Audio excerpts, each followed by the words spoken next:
Pierrot. Comme chaque année, le 11 novembre est l'occasion de se remémorer le souvenir des soldats disparus dans les tranchées et plus largement de tous ceux que la Grande Guerre a meurtris.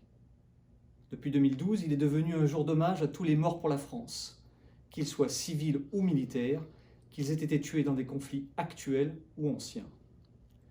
Le 11 novembre est aussi l'occasion de mettre en lumière l'œuvre nationale du Bleuet de France. Cette association a pour objectif de recueillir des fonds afin de financer les œuvres sociales qui viennent en aide aux anciens combattants, veuves de guerre, pupilles de la nation, soldats blessés en opération et ceux victimes du terrorisme.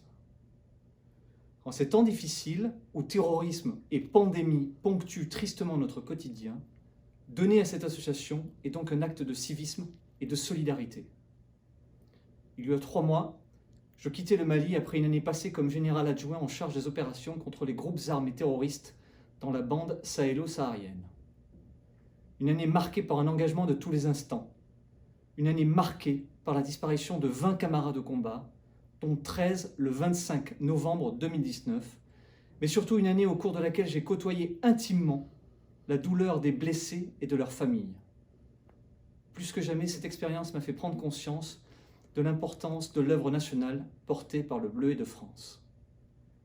Chers collègues, chers amis, dès vendredi matin, les membres de la mission de défense seront aux entrées de l'ambassade pour vous proposer ces fameux Bleuets de France.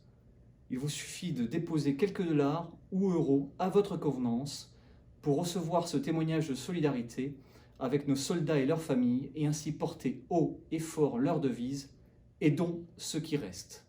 Je vous remercie de votre générosité.